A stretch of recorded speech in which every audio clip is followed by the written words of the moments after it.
Hello everyone, welcome to enlighten learning. तो आज के इस वीडियो लेक्चर में हम डिस्कस करने वाले हैं सेल्स ऑफ गुड्स एक्ट 1930 का सेकंड पार्ट। ये वीडियो आपकी पार्ट सेकंड हो जाती है सेल्स ऑफ गुड्स एक्ट 1930 की सीरीज में। आज के इस वीडियो में हम डिस्कस करेंगे performance of contract of sale. कैसे परफॉर्म होता है आपका सेल्स ऑफ गुड्स एक्ट का कॉन्ट्रैक्ट, ये सारा सब कुछ आज हम डिस्कस करेंगे इस पर्टिकुलर वीडियो में। पार्ट 1 में हमने डिस्कस करा है about the background and history of sales of goods act, difference between contract of sale and agreement to sale, type of goods, ये सभी हमने डिस्कस किया था पार्ट 1 में। अगर आपने वो वीडियो नहीं देखी है तो प्लीज देख लीजिएगा।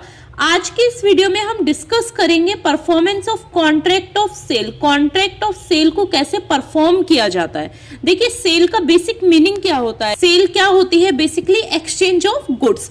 तो सेल का कॉन्ट्रैक्ट परफॉर्म कब होगा? जब जो सेलर है वो पर्टिकुलर प्रोडक्ट को सेल कर देगा और जो बायर है वो उसके अमाउंट को पे कर देगा, तभी जाके इस कॉन्ट्रैक्ट की परफॉर्मेंस होगी। So performance of contract of sales means delivery of goods by seller.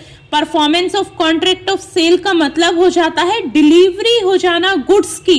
किसके द्वारा? सेलर के द्वारा। देखिए, यहाँ पर टू पार्टीज हैं, सेलर एंड बायर। सेलर वो जो कि अपने पर्टिकुलर प्रोडक्ट को सेल कर रहा है और बायर वो जो कि उसको एक्सेप्ट करेगा या फिर पे करेगा। Performance of contract of sale का मतलब यही हो जाता है कि जब डिलीवरी हो जाए गुड्स की सेलर के द्वारा और उस डिलीवरी को एक्सेप्टेंस भी हो जाए, उस डिलीवरी का एक्सेप्टेंस भी हो जाए आपके बायर के द्वारा और उसके बाद में उसका पेमेंट भी कर दिया जाए, तब ये तीनों चीजें परफॉर्म हो जाएंगी। तब जाकर आपका क्रिएट होगा performance of contract of sale.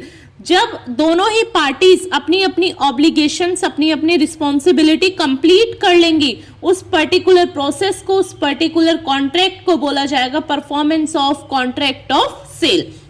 I hope आपको अच्छे से क्लियर हुआ होगा कि क्या होता है basically meaning of performance of contract of sale का। यहाँ पर टोटल टू पार्टीज हैं, सेलर एंड बायर। सेलर की ड्यूटी यही हो जाती है कि वो डिलीवरी कर दे गुड्स की बायर के पास में, और बायर की ड्यूटी यही हो जाती है कि वो उस डिलीवरी ऑफ गुड्स को एक्सेप्ट करे, उसका पर्टिकुलर प्राइस जो भी उन्होंने सेट करा था अपने कॉन्ट्रैक्ट के टाइम पे वो उसे पे कर दे। सो ये बेसिक मीनिंग हो जाता है कॉन्ट्रैक्ट ऑफ सेल का। अब हम आगे बढ़ते हैं। देखिए, पार्टीज फ्री होती हैं कॉन्ट्रैक्ट ऑफ सेल के परफॉर्मेंस में कि वो अपने अकॉर्डिंग अपना time, place, delivery, payment of goods कैसे करने वाले हैं, ये सारा सब कुछ तय कर ले। फिर भी अगर किसी पार्टी ने कुछ भी डिस्कस नहीं किया होता है तो उस पर वो कॉन्ट्रैक्ट ऑफ सेल के रूल्स एंड रेगुलेशन अपने आप ही एप्लीकेबल हो जाते हैं। ये बेसिक कंडीशन है आपके performance of contract of sale की। देखिए, performance of contract of sale का बेसिकली मीनिंग यही होता है कि जब दोनों ही पार्टीज अपने अपने ऑब्लिगेशन को परफॉर्म कर देती हैं, अपनी अपनी रिस्पॉन्सिबिलिटी को फुलफिल कर देती हैं, उस पर्टिकुलर प्रोसेस को बोला जाता है performance of contract of sale. अब परफॉर्मेंस कैसे होगी? जब डिलीवरी ऑफ गुड्स हो जाएगा बाय सेलर, उसके बाद ही आपका performance of contract of sale का प्रोसेस स्टार्ट होगा। अब हम देख लेते हैं कि डिलीवरी क्या होता है। देखिए, यहाँ पर डिलीवरी ऑफ गुड्स से बेसिकली मीनिंग है voluntary transfer of possession from one person to another. Possession का मतलब यहाँ पर हक है, ऑनरशिप से है। जब एक पर्सन दूसरे पर्सन को अपनी मर्जी से, वॉलंटरी, अपनी इच्छा से पोसेशन को ट्रांसफर करता है one person to another person, उसको बोला जाता है डिलीवरी।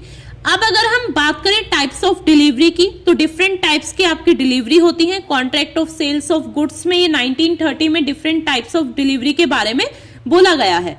फर्स्ट डिलीवरी आपकी हो जाती है एक्चुअल डिलीवरी। एक्चुअल डिलीवरी क्या होता है कि जो भी चीज आपने सेल करी, जो भी चीज आपने बाय करी है, वो एज इट इज आपको रिसीव हो रही है, चाहे वो किसी एजेंट के द्वारा हो या पर्टिकुलर सेलर के द्वारा हो। उसकी फिजिकल डिलीवरी उसी टाइम पे हो रही है जिस टाइम पे आपने उसे परचेज किया है, उस डिलीवरी को बोला जाता है actual delivery.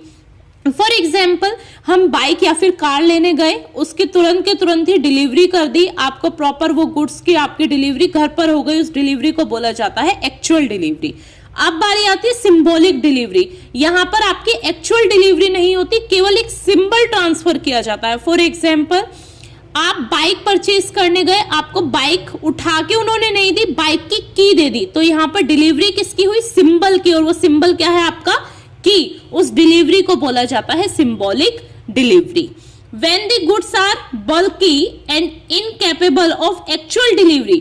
The mean of obtaining possession of goods are delivered by the seller to the buyer. Delivery of key of a warehouse where the goods are stored or bill of lading etc.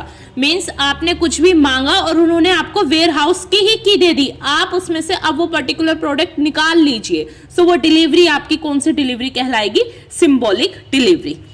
Next third type of delivery हो जाता है constructive delivery. देखिए constructive delivery वो delivery होती है कि जब delivery उस पर्टिकुलर पर्सन को ना होकर किसी थर्ड पार्टी को होती है। मींस कंस्ट्रक्टिव डिलीवरी में थर्ड पार्टी इंक्लूड होती है। फॉर एग्जाम्पल आपने जोमेटो से कुछ भी ऑर्डर करा और जिस टाइम पे आपके फूड की डिलीवरी हुई आप वहां पर अवेलेबल नहीं थे, आपके ब्रदर, फादर, मदर, सिस्टर ने वो डिलीवरी एक्सेप्ट करी, तो उस डिलीवरी को बोला जाएगा कंस्ट्रक्टिव डिलीवरी। क्यों? क्योंकि यहाँ पर 3 पार्टीज आ गई हैं। फर्स्ट वन इज आपका बायर, सेलर एंड वो पार्टी जिसने डिलीवरी एक्सेप्ट करी है, जिसके पास डिलीवर्ड हुआ है, उस पर्टिकुलर डिलीवरी को बोला जाएगा constructive delivery. Where a third person in possession of goods acknowledged to hold goods on behalf of and at the disposal of the buyer, the delivery is constructive. यहाँ पर third person की appearance है, third person ने delivery को accept करा है, उस particular type of delivery को बोला जाएगा constructive delivery. So performance of contract of sale में टोटल 3 टाइप्स की डिलीवरी है। एक्चुअल डिलीवरी कि जब आप कुछ भी परचेज करने गए, आपने उसे परचेज करा, उसका डिलीवरी हो गई आपके पास में, उस डिलीवरी को बोला जाएगा एक्चुअल डिलीवरी। सिंबॉलिक कि आपको पर्टिकुलर गुड्स ना देके उसका कुछ भी सिंबल आपको ट्रांसफर किया है, वो डिलीवरी आपकी सिंबॉलिक डिलीवरी। कंस्ट्रक्टिव जहां पर 3 पार्टीज इंक्लूड हो जाती हैं, उस डिलीवरी को बोला जाता है आपकी कंस्ट्रक्टिव डिलीवरी। ये हमने स्टडी करा है as per contract of sales act 1930 में बोला हुआ है अबाउट डिलीवरी, और टोटल 3 टाइप्स ऑफ डिलीवरी होती हैं, डिलीवरी ऑफ गुड्स होते हैं, जो कि हमने डिस्कस करा है। अब कुछ रूल्स भी दे रखे हैं, rules relating to delivery of goods. वो रूल्स क्या क्या है? ये रूल्स अगेन हमारे contract of sales of goods में ही दे रखे हैं, जो कि हमें स्टडी करनी है।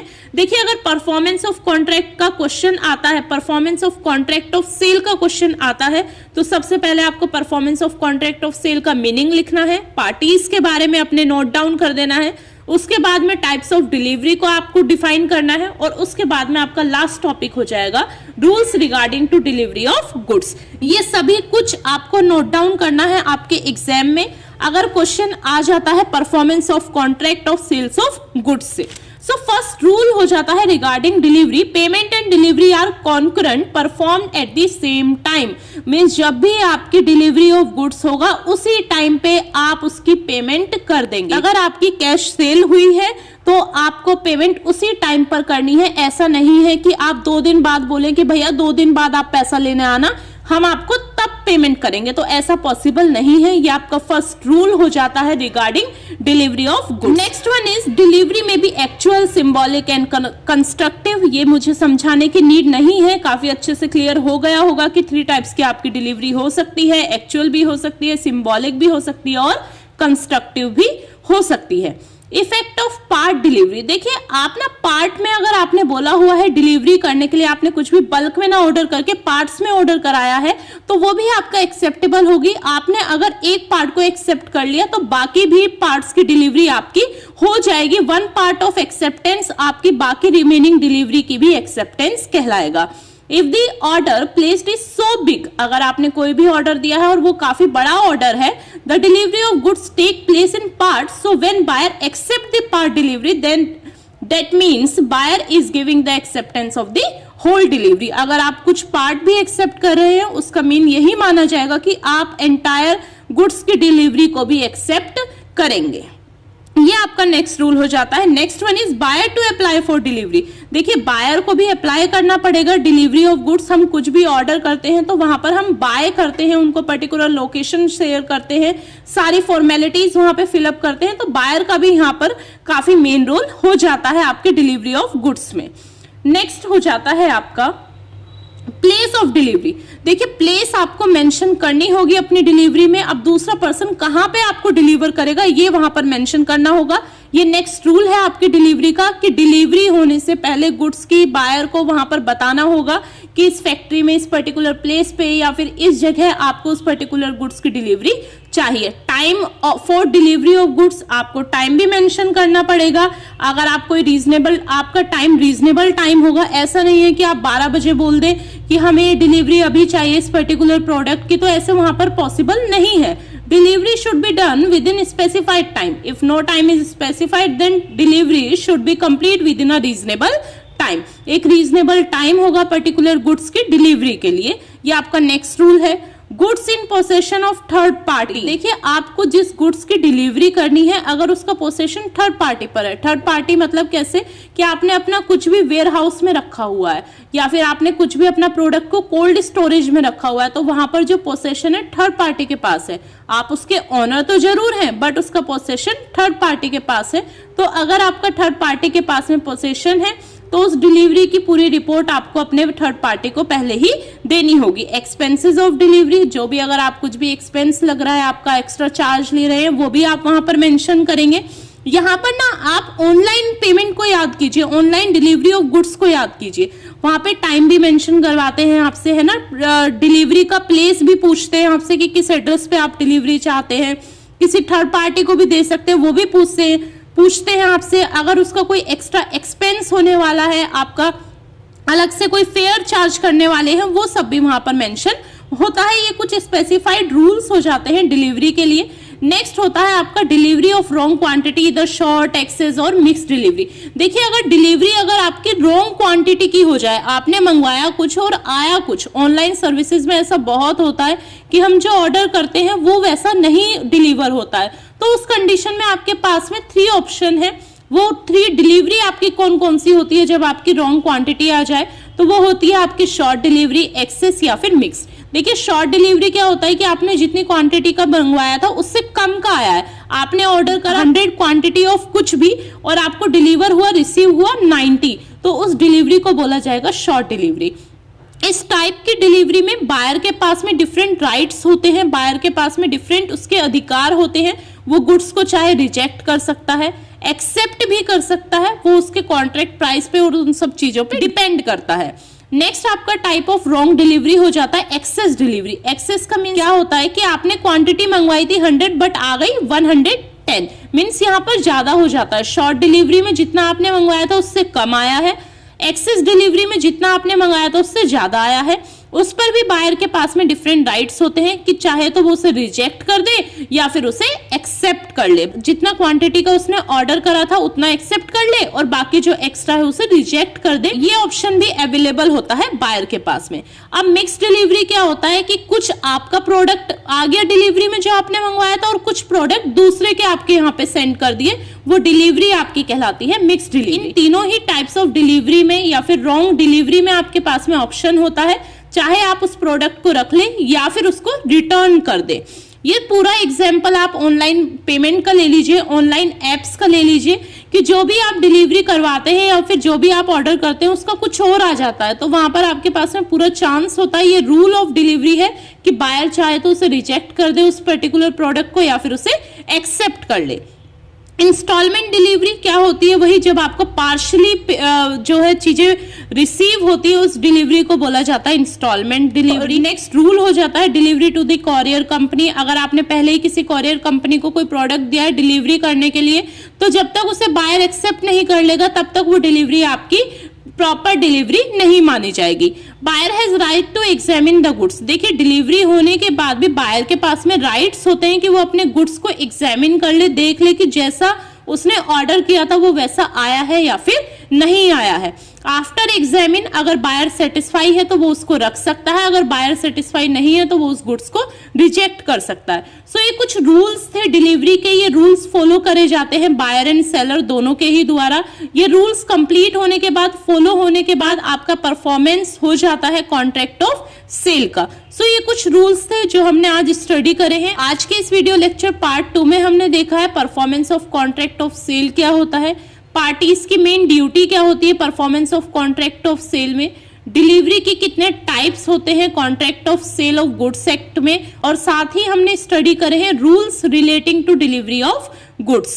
सो ये सब कुछ आज हमने डिस्कस करा है। आई होप आपके एग्जाम में ये वीडियो काफी बेनिफिशियल रहे। If you like this video then please do like, share and subscribe. Thank you for watching this video guys.